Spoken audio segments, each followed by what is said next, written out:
Fact है कि आप तेजी में ही रहेंगे और तेजी आगे भी जारी रहेगी। अजीत, आपकी तरफ से individual calls I am sure कि वो तेजी में ही होंगी, लेकिन वो तेजी में किस सेक्टर्स के अंदर है? सुमित, देखिए, बैंकिंग डेफिनेटली रडार पर है और बैंकिंग में प्राइवेट बैंक काफी अच्छा कर चुके हैं। मुझे लगता है कि अब पीएसयूज में कैचअप का मूव आना चाहिए और पीएसयूज में जो सबसे बेहतरीन स्टॉक है एसबीआई, मेरे हिसाब से वहां आपका फोकस होना चाहिए। एक ट्रेंड लाइन ब्रेकआउट हुआ है, कंसोलिडेशन रेंज का ब्रेकआउट ऑलरेडी हो चुका था, तो कंफर्मेशन अब ये है कि नियर टर्म आप उसके 500 के लेवल्स आते हुए देखेंगे, तो 470 के स्टॉप लॉस के साथ एसबीआई को आप करंट लेवल्स पे लॉन्ग कर सकते हैं। दूसरा स्टॉक मेरा यूनाइटेड स्पिरिट्स मैकडॉवेल्स, इसको आप फोकस करिए। 3 महीने के कंसोलिडेशन के बाद काफी स्ट्रॉन्ग बेस फॉर्मेशन है ये सुमित इसमें, तो रिस्क रिवॉर्ड काफी फेवरेबल लग रहा है कंसिडरिंग कि अभी तक मूव आया नहीं है और आज सेशन की क्लोजिंग पे आते आते यहाँ पे थोड़ा सा ट्रैक्शन देखने को मिला था, तो पॉसिबिलिटी है कि कंसोलिडेशन एंड होने वाला है 1 या 2 दिन के अंदर, तो यहाँ पे भी आप लॉन्ग करिए। 895 का आपका स्टॉप लॉस रहेगा 955 तक के टारगेट्स के लिए। यूनाइटेड स्पिरिट्स अजीत की तरफ से उनका पुराना ये स्टॉक है जिसके ऊपर आप नजर रखें। 910 रुपए के टारगेट्स के लिए आप 9 साढ़े 9 रुपए की तेजी देख रहे थे, दिन के ऊपरी स्तर पर बंद हुआ और ये आगे भी कंटिन्यू कर सकती है, अजीत का मानना है। और दूसरा नाम है एसबीआई का, दिन के ऊपरी स्तरों पर एसबीआई बंद हुआ और शानदार तेजी पीएसयू बैंकिंग बास्केट में आज देखने को मिली और उसी का इम्पैक्ट रहा डे हाई पर, वो भी बंद होता दिखाई पड़ा। वॉल्यूम के भी टॉप 5 अगर आप वॉल्यूम के स्टॉक्स जो भी देख रहे थे उस पर भी एसबीआई का नाम शुमार था।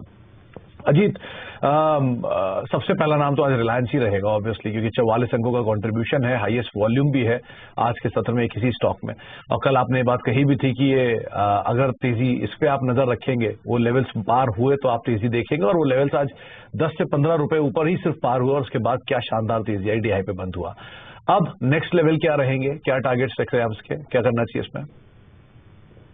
सुमित, देखिए, जैसे कि हमने कल भी बात की थी कि बैंकिंग डेफिनेटली कर रहा है, बट मेरे को लगता है कि नेक्स्ट जो मार्केट में अगर पॉज आएगा बैंकिंग में तो रिलायंस को टेक ओवर करेगा। तो डेफिनेटली 2420 का लेवल था जो हमने बात की थी कि इसके ऊपर निकलते ही हम तेजी देखेंगे। 2500 के हमारे इमीडिएट टारगेट्स, तो टारगेट अभी भी वही रखूंगा क्योंकि एक मार्जिनल पॉज वहां पे मिल सकता है, बट मैं स्टॉप लॉसेस को ट्रेड करने की रिकमेंडेशन दूंगा। अगर आपने लॉन्ग किया है तो 2430 के अराउंड पे आप स्टॉप लॉस को लिया है और 2500 तक के टारगेट्स के लिए आप अभी भी होल्ड कर सकते हैं। फ्रेश बाइंग के लिए इंटरडे में कोई भी अगर आपको डिप मिलता है 2450 के राउंड पे, तो वो एक बाइंग अपॉर्चुनिटी होगी 2430 के स्टॉप लॉस के साथ 2500 तक के टारगेट्स के लिए। तो 2500 के टारगेट्स के लिए आप रिलायंस को देख सकते हैं। दिन के ऊपरी स्तरों पर बंद भी हुआ और ये डिस्क्लेमर भी है कि जो चैनल आप देख रहे हैं इसका प्रभुत्व और प्रबंधन रिलायंस इंडस्ट्रीज के पास है। अच्छा अजीत, 2-3 नाम और। एक तो बैंक में आपने एसबीआई की चर्चा की, आईसीआईसीआई बैंक को हम नहीं भूल सकते। कल भी एक आज सुबह इनफैक्ट इंडेक्स के टॉप गेनर्स में शुमार था और निफ्टी को मेजर कंट्रीब्यूट भी कर रहा था। तो आईसीआईसीआई बैंक को लेकर आपकी राय क्या है? और दूसरा मिड कैप में एयू स्मॉल फाइनेंस बैंक, कल इसकी चर्चा हुई थी, आपने कहा था कि आरबीएल को अवॉइड कर सकते हैं, एयू में तेजी शायद रहेगी, क्या करें इन दोनों में? देखिए, आईसीआईसीआई में तो सुमित कल भी हमने बात की थी कि अगर प्राइवेट बैंक में किसी को चूज करना है तो आईसीआईसीआई से बेटर कोई कैंडिडेट हो नहीं सकता। और कल के सेशन में जिस तरीके से मूव था, आज उसका फॉलोअप मूव देखने को मिला है। जो प्रीवियस स्विंग हाई था करीब 770-75 का जोन, उसके ऊपर अटेम्प्ट करने की कोशिश की है, ऑलमोस्ट उन्हीं लेवल पे आके क्लोज हुआ है। तो पॉसिबिलिटी तो ये लग रही है कि सुमित अगर बैंकिंग में बैंक निफ्टी को अगर 37,300 से लेकर 37,700 जो कि 13 दिसंबर के राउंड पे ये इन लेवल्स पे था, तो जो कैचअप मूव अगर बैंकिंग को पूरा करना है तो उसका पार्टिसिपेशन बहुत क्रिटिकल रहेगा। तो यहाँ पे मेरा मानना ये है कि कल के सेशन में जो हमने स्टॉप लॉसेस रिकमेंड किए थे करीब 754 के, उसको आप 760 पे ले आए और उसको 800-810 तक के टारगेट्स के लिए डेफिनेटली होल्ड करके चले। एयू बैंक में सुमित जैसे मैंने कल बताया था कि रिकवरी पॉसिबल है, 1120 से लेकर 1130 तक के लेवल्स वहां आता है तो एग्जिट की अपॉर्चुनिटी होगी। मेरी राय अभी भी वही बरकरार है कि वहां पे आके काफी ज्यादा रेजिस्टेंस है समित, उन लेवल्स को क्रॉस करना थोड़ा सा मुश्किल होगा इसके लिए, तो बेटर है कि एक बार 1120 से 30 का जोन आता है तो एयू बैंक में एग्जिट की रिकमेंडेशन होगी। तो एयू बैंक में 1120 यानी कि यहां से करीब करीब 25 रुपए का अपसाइड और दिखता है तो आप एग्जिट कर जाएं। वो पार होता है तो उसके बाद सिचुएशन कुछ और होगी, लेकिन फिलहाल के लिए वो नियर टर्म रेजिस्टेंस के तौर पर दिखाई पड़ रहा है। अजीत, आज 2 नाम और देखिए, एक है टीसीएस, सुबह से इसने कमान संभाले रही आईटी स्पेस की, डिस्पाइट सेक्टर में प्रॉफिट टेकिंग थी लेकिन ये सब तेजी में ही रहा। और दूसरा इन्फोसिस, सेकंड हाफ में यहां पर इसने भी कमान संभाली टीसीएस के साथ साथ, 0.25% ऊपर टीसीएस डे हाई पे बंद हुआ। और इन्फोसिस क्या करा जाए इन दोनों में?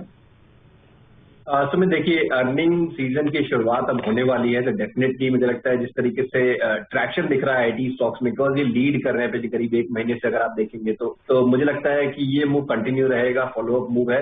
खासतौर से टीसीएस में, कंसिडरिंग कि ये इसने थोड़ा सा अंडर परफॉर्म किया है इन्फोसिस को, तो जो रिकॉर्ड हाइज है करीब करीब 3970-75 का जोन, मेरे हिसाब से वहां तक डेफिनेटली आपको होल्ड करना चाहिए। आपका ट्रेलिंग स्टॉप लॉस करीब 3820 के अराउंड पे होगा। इनफी डेफिनेटली लीड जरूर कर रहा है, बट मुझे लगता है कि थोड़ा सा कंसोलिडेशन का बायस जरूर आ गया है यहाँ पे, तो यहाँ पे एग्रेसिव बाइंग की रिकमेंडेशन मेरी नहीं होगी। यहाँ एग्जिस्टिंग पोजीशन आप डेफिनेटली होल्ड कर सकते हैं 1870 के स्टॉप के साथ। 1870 का एक स्टॉप लॉस और पोजीशन के अंदर बने रहने की राय डीआई पे बंद हुआ। हालांकि टीसीएस की सिचुएशन ज्यादा बेटर अभी अजीत को दिखाई पड़ रही है। अजीत, आज चीनी का दिन था, कैश मार्केट के तमाम शेयरों में जोरदार तेजी थी। आप रेणुका, धाम, बलराम, द्वारकेश, राणा, ईआईडी, किसी का भी नाम ले ले, सब में खरीदारी का दौर था। और एफएनओ में तो बलरामपुर चीनी का दबदबा था। 14% की शानदार तेजी, एफएनओ के टॉप गेनर में शुमार और एक स्ट्रॉन्ग ओआई एडिशन। कैसे प्ले करें, कैश में भी और कोई नाम, या बलरामपुर चीनी, कैसे देखें इसे? डेफिनेटली बलरामपुर चीनी फॉर श्योर। सुमित, वॉल्यूम देखिए सुमित, कैंडल देखिए, 14% का गेन, वॉल्यूम ऑलमोस्ट जो एवरेज वॉल्यूम करीब 36 लाख शेयर के होते हैं, इसमें आज 1,90,000 करीब 2 करोड़ शेयर का ऑलमोस्ट काम हुआ है इसमें। तो जिस तरीके के वॉल्यूम्स हैं, डेफिनेटली मुझे लगता है फॉलोअप मूव कंटिन्यू रहेगा। स्टॉक अपने रिकॉर्ड हाई पे आ चुका है। कंसोलिडेशन का जो रेंज था, जहां पे 400 के अराउंड तक प्रीवियस सेटल था, उसको सरपास कर दिया है। तो मेरे हिसाब से अब 380-90 का जोन है, वो काफी स्ट्रॉन्ग सपोर्ट की तरह एक्ट करेगा। तो आप करंट लेवल्स पे भी इसको बाय कर सकते हैं। मेरे हिसाब से इसमें पोटेंशियल है पोजिशनली करीब 480 तक के लेवल्स आपको ये दिखा दे। तो 385 के क्लोजिंग स्टॉप के साथ, क्योंकि ये थोड़ा हाई बीटा काउंटर है, स्टॉप लॉस थोड़े डीप होंगे, बट 480 तक के पोजीशन टारगेट्स के लिए डेफिनेटली आप इसको लॉन्ग कर सकते हैं। तो 480 के टारगेट्स के लिए आप लॉन्ग साइड पर रखेंगे। दिन के ऊपरी स्तरों पर बलरामपुर चीनी बंद भी हुआ। 2-3 नाम और जहां पर एक बढ़िया मूव था, उसमें एक एनटीपीसी 5% की तेजी। आमतौर पर इतनी बड़ी तेजी यहां आती नहीं है, लेकिन आज एक अच्छी तेजी के अंदर कामकाज कर रहा था। इसको कैसे ट्रेड करें? और दूसरा, हिंदुस्तान कॉपर शॉर्ट कवरिंग का कैंडिडेट बना, अच्छी तेजी मेटल में और उसको लीड कर रहा था। इन दोनों में क्या करें? बिल्कुल सुमित, तो देखिए एनटीपीसी में वॉल्यूम्स के साथ आज एक कंजेशन जोन का ब्रेकआउट आया है। कंजेशन जोन करीब 128 से लेकर 120 की रेंज में था ये, और आज के सेशन में प्राइस और वॉल्यूम दोनों का ही एक्शन मतलब देखने को मिला है। तो मेरे हिसाब से ये फॉलोअप मूव इसमें कंटिन्यू रहना चाहिए, और नियर टर्म पे करीब 140-42 तक के लेवल्स आपको देखने को मिल जाएंगे। तो यहाँ पे भी मेरी रिकमेंडेशन होगी, करंट लेवल्स पे भी आप लॉन्ग कर सकते हैं। रिस्क अभी भी फेवरेबल है। 128 का आपका स्टॉप लॉस रहेगा एनटीपीसी में, 140 से 42 तक के टारगेट्स के लिए। हिंद कॉपर पहला डिस्क्लोजर की हमने अपने क्लाइंट्स को आज रिकमेंड भी किया है। लग रहा है कि लोअर लेवल्स पे काफी अच्छा एक्यूमुलेशन हो चुका है। आज volumes almost 3 times of average volume रहे हैं। करीब 50 लाख शेयर का काम होता है, 1.5 करोड़ शेयर का काम हुआ है। जो प्रीवियस स्विंग था करीब 134 के अराउंड का, उसको भी टेक ऑफ किया है। तो पॉसिबिलिटी ये दिख रही है कि नियर टर्म में आपको 150 से प्लस तक के लेवल देखने को मिल जाएंगे। तो यहाँ पे भी आप 128 के स्टॉप लॉस के साथ 150 तक के टारगेट्स के लिए होल्ड करें। 128 का स्टॉप लॉस, 150 तक के टारगेट्स के लिए आप खरीदारी करेंगे। 5% के आसपास की तेजी थी और विद वॉल्यूम आज बाइंग देखने को मिले थे हिंदुस्तान कॉपर के अंदर। एक ब्रेक का वक्त। क्या करना चाहिए अजीत? एलएनटी टेक पे, आईटी में हमने टीसीएस की बात की, लेकिन एलएनटी टेक डे हाई पे बंद हुआ। अभी ये तेजी रहेगी इसमें कंटिन्यू? बिल्कुल सुमित, और अगेन एक डिस्क्लोजर ही हमने अपने क्लाइंट्स को रिकमेंड किया है। पिछले एक महीने के कंसोलिडेशन का ब्रेकआउट हुआ है एलएनटीटीएस में, और जिस तरीके से वॉल्यूम्स हुए हैं, प्राइस एक्शन, आईटी इंडेक्स अपने रिकॉर्ड हाई पे, सारे फैक्टर्स इंडिकेट कर रहे हैं कि ये पॉजिटिविटी कंटिन्यू रहेगी। नियर टर्म में हमने टारगेट दिए हैं 6150 के, और स्टॉप लॉस हमने रिकमेंड किया है 5750 का। 5750 का स्टॉप लॉस और तेजी की राय आपको एलएनटी टेक के अंदर दी जा रही है। 2-3 नाम और देखिए अजीत। एक पीडीलाइट इंडस्ट्री 4.5%, 5% की तेजी इसमें देखने को मिली, और आज सुबह हमारे साथ अमित मौजूद थे, उन्होंने इसमें खरीदारी की बात की थी और शानदार तेजी दिन के ऊपर स्तरों बंद हुआ। तो एक पीडीलाइट के अंदर क्या करना चाहिए? दूसरा, रेन इंडस्ट्री सेकंड हाफ में ये भी चला है, 3.5% की तेजी यहां भी देखने को मिली, अच्छे वॉल्यूम के साथ थी तेजी। क्या करें इन दोनों में? दोनों ही बेहतरीन काउंटर है सुमित। पिडलाइट तो हम सबको पता है कि किस तरीके का आउट परफॉर्मर रहा है। आज के सेशन में वॉल्यूम्स के साथ अपने रिकॉर्ड हाइस को रीगेन करना ये काफी इंपॉर्टेंट फैक्टर रहा, और करीब करीब 2520 मेरे हिसाब से ये आपका स्टॉप लॉस होना चाहिए अगर आपके पास कोई लॉन्ग पोजीशन है, और पोजिशनली आप 2800 तक के लिए डेफिनेटली वेट करना चाहिए आपको पिडलाइट में, अगर आप शॉर्ट टर्म के ट्रेडर हैं तो। रेंज में जब से एफएनओ एक्सक्लूजन की बात आई है तब से यहाँ पे हम काफी स्ट्रॉन्ग ट्रैक्शन देख रहे हैं। एक ट्रेंड लाइन रेजिस्टेंस समित करीब 240 के जोन में, उसको भी अभी निकाल चुका है। हो सकता है कि एक दो दिन थोड़ा बहुत रेंज बाउंड दिखे, बट मुझे लगता है कि अब 230 का लेवल काफी स्ट्रांगली इसको होल्ड करना चाहिए, और जो अपसाइड पे करीब करीब 260 तक के लेवल्स आपको डेफिनेटली देखने को मिल जाएंगे, ये चार्ट इंडिकेट कर रहे हैं। तो 230 के स्टॉक के साथ रेंज को भी आप होल्ड करें 260 तक के टारगेट्स के लिए। ओके, तो 260 के टारगेट्स के लिए आप रेन इंडस्ट्रीज को देखेंगे। 3% के आसपास की तेजी देखने को मिली। दो नामों में एक एस्ट्रल लिमिटेड 2.5% के आसपास की तेजी यहां भी रही, और एक आदित्य बिरला फैशन बड़े अंतराल के बाद वापस में दोबारा स्टीम बन रही है, 4.5% के आसपास का उछाल रहा। क्या करें इन दोनों में?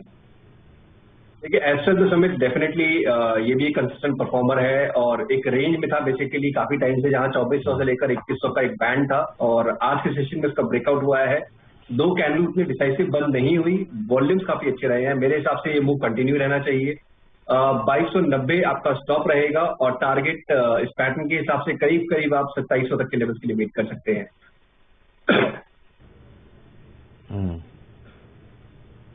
जी, तो एस्ट्रल लिमिटेड और दूसरा आदित्य बिरला फैशन, इसमें क्या करें अजीत?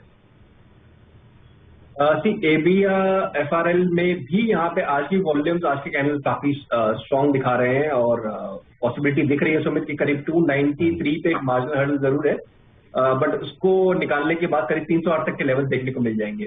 तो यहाँ पे भी लॉन्ग की रिकमेंडेशन होगी, 278 का आपका स्टॉप लॉस रहेगा, और 308 तक के टारगेट्स के लिए।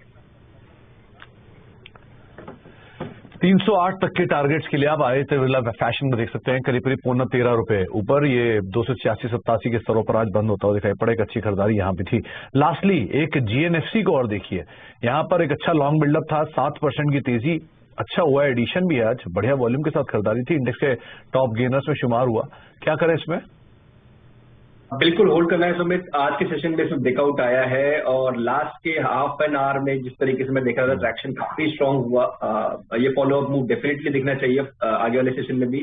थोड़ा हाई बीटा काउंटर है, तो स्टॉप लॉस थोड़े डीप होंगे, करीब 454 के अराउंड पे आपका स्टॉप रखना पड़ेगा, बट अपसाइड पे करीब 510 तक के टारगेट का रिस्क रिवॉर्ड अभी भी मेरे हिसाब से फेवरेबल है। You can definitely go long at current. अच्छा, तो आप बने रहने की राय आपको दी जा रही है जीएनएफसी के अंदर। 5% की तेजी और डीआई पे बंद हुआ। बहुत बहुत शुक्रिया अजीत हमारे साथ मौजूद रहने के लिए, बाजार पर बातचीत करने के लिए। और बाय ऑन डिप्स की रणनीति अभी भी माननी होगी, क्योंकि बढ़िया तेजी बाजार के अंदर बनी हुई है। एक एक करके आपकी स्क्रीन पर आप वो सभी रिकमेंडेशन देखेंगे जो हमने अजीत से भी चर्चा के दौरान ली। सबसे पहले तो निफ्टी को लेकर उनकी रणनीति साफ है, गिरावट में आप खरीदारी करें।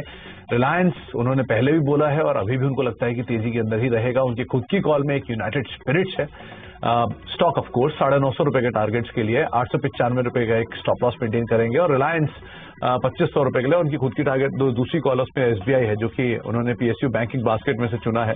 उनको लगता है कि यहाँ पर तेजी जो है वो आगे भी कंटिन्यू रहने वाली है, तो उसको भी आप देख सकते हैं एक बढ़िया ट्रिगर के तौर पर। अलग अलग स्टॉक में चर्चा हुई जिसमें उनको लगता है कि पीडीलाइट के अंदर बने रहेंगे 2800 रुपए के टारगेट्स के लिए। जीएनएफसी में तेजी आगे भी रहेगी। चीनी में बलरामपुर चीनी अभी भी पोटेंशियल अपसाइड 450 रुपए तक का रखता है। आदित्य बिरला फैशन में तेजी रहेगी, और साथ साथ हिंदुस्तान कॉपर भी 150 रुपए तक की चाल आने वाले समय में दिखा सकता है। तो अलग अलग स्टॉक्स जो आप स्क्रीन पर देख पा रहे हैं, इसके हिसाब से आपको रणनीति बनानी होगी। लेकिन मार्केट्स टुडे को तो अब यहीं समेटेंगे। ध्यान संभल कर ट्रेड करिएगा। बढ़िया तेजी बाजार 2 दिन में दिखा चुका है, इसलिए अपने स्टॉप लॉसेस को भी स्ट्रिक्टली आपको फॉलो करना होगा। इसी नोट के साथ कर रहे हैं। नमस्कार।